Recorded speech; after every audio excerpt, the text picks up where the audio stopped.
Muy buenas a todos, compañeros y profesor. El día de hoy hablaremos acerca de la anticresis. La anticresis es una ley vigente hasta el día de hoy, pero no es muy usada en la práctica. Se encuentra regulada en nuestro Código Civil del artículo 1091 a 1096.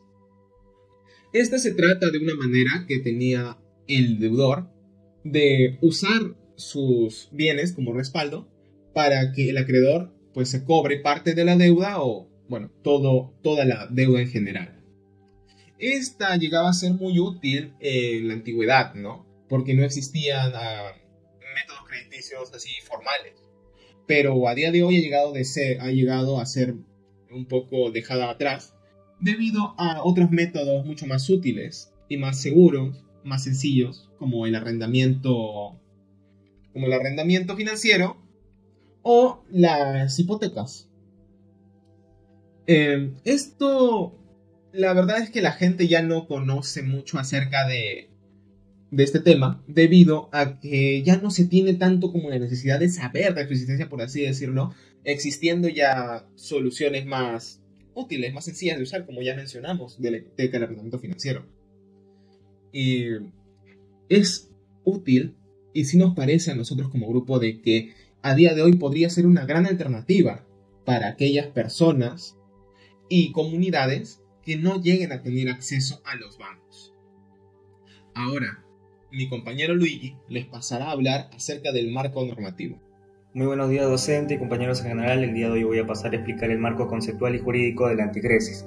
Bueno, la anticresis es una figura jurídica que está estipulada en el Código Civil peruano de 1984, de los artículos 1091 al artículo 1096. En palabras simples, la anticresis es un contrato de garantía donde el deudor entrega un bien inmueble hacia el acreedor para que éste lo use y reciba sus frutos, como alquileres, cosechas, aplicándolos primeramente al pago de intereses y posteriormente al capital de la deuda. Desde la doctrina civilista, autores como Max Arias Peset explican que la anticresis es un derecho real de garantía, porque le da al acreedor un poder limitado sobre un bien, no para quedarse con él, sino para asegurar el cumplimiento de la obligación principal. En ese sentido, su naturaleza es accesoria, ya que solo existe mientras existe la obligación, en este caso que es la deuda, ¿no? En cuanto a su diferencia con otras garantías, la anticresis se distingue de la hipoteca porque aquí el acreedor recibe la posesión del inmueble, mientras que en la hipoteca el deudor la conserva, no tiene que hacerle entrega de eso. Y también se diferencia la prenda porque la prenda también se puede aplicar a bienes muebles, mientras que la anticresis solo a bienes inmuebles, como indica León Bardarian. Como derecho real de garantía, su finalidad es clara: asegurar el cumplimiento de la deuda mediante la explotación del bien, sin transferir la propiedad ni adueñarse de la propiedad. El acreedor no puede vender ni apropiarse del inmueble sin cumplir las formalidades legales. Esto lo que hace es proteger al deudor y mantiene el equilibrio entre las partes. Entre sus características tenemos que es un derecho real de garantía, es accesorio, que requiere escritura pública e inscripción registral para su validez, además de que los frutos son aplicados primeramente al pago de intereses y posteriormente al capital de la deuda, ¿no? Esta figura jurídica tiene un plazo, ¿no? Y al vencerse el acreedor debe restituir el bien inmueble al deudor. Sin embargo, actualmente la anticresis tiene una aplicación funcional muy baja. Se usa más como una figura jurídica teórica, porque hay otras figuras jurídicas como la hipoteca que se tornan más seguras y más flexibles. Entonces, actualmente no se utiliza mucho la anticresis en el marco jurídico y de relaciones jurídicas de la actualidad, ¿no? El desarrollo del sistema moderno financiero ha desplazado este tipo de garantías tradicionales. En conclusión, aunque la anticresis mantiene relevancia teórica dentro del derecho civil peruano, en la práctica fue y se ha convertido en una figura más histórica que funcional, porque ya no responde a las necesidades del tráfico jurídico actual. Muchas gracias. Buenas tardes, profesor. Mi nombre es Benjamín Carmen Morales y yo voy a continuar con la exposición. La anticresis es una figura clásica del derecho civil que permitía al acreedor usar los frutos de un inmueble para cobrar una deuda sin llegar a ser propietario. Sin embargo, hoy casi no se aplica. Aunque en teoría era una garantía útil, en la práctica se ha vuelto ineficiente y poco atractiva. Las entidades financieras prefieren utilizar la hipoteca porque ofrece más seguridad y rapidez en la ejecución. Además, el mantenimiento del bien y la falta de regulación moderna complican su uso.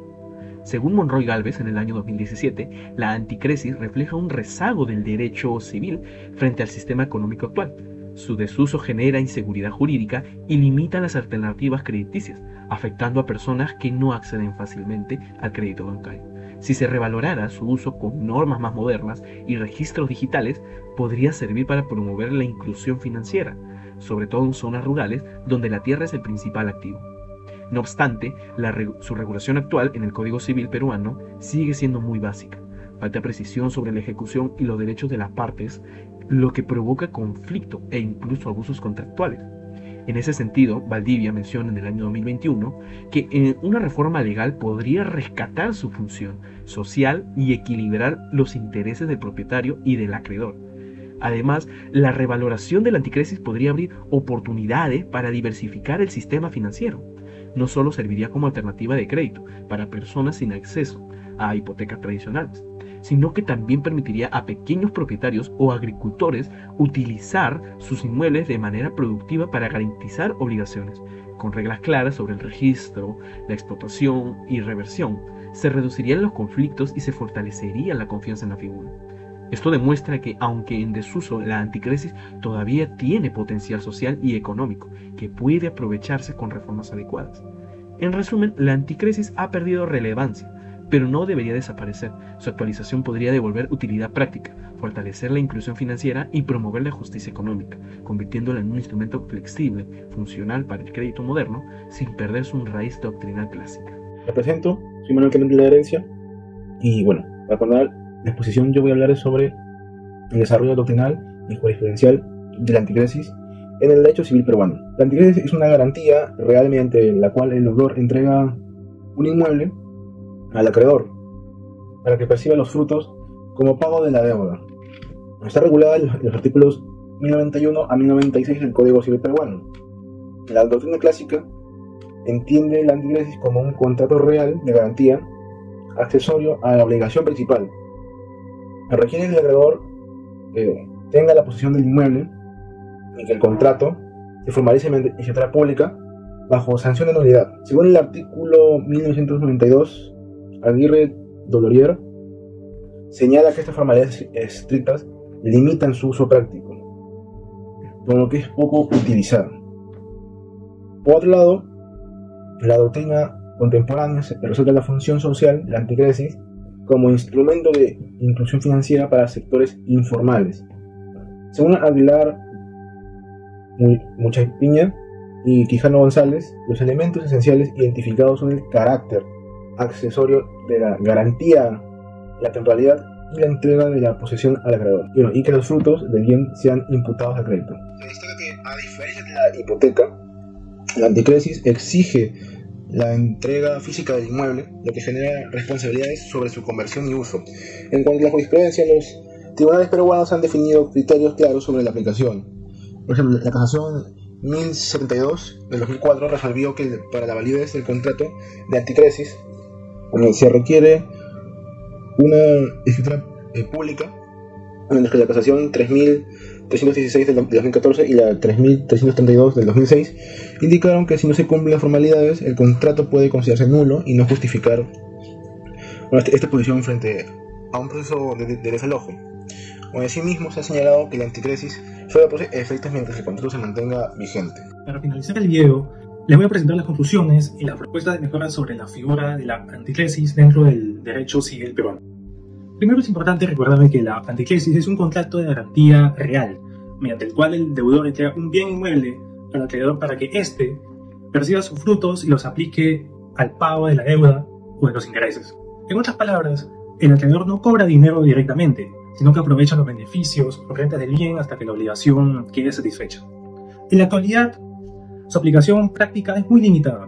El Código Civil peruano la regula entre los artículos 1091 y 1096, pero esta regulación se ha quedado bastante anticuada frente a las necesidades actuales.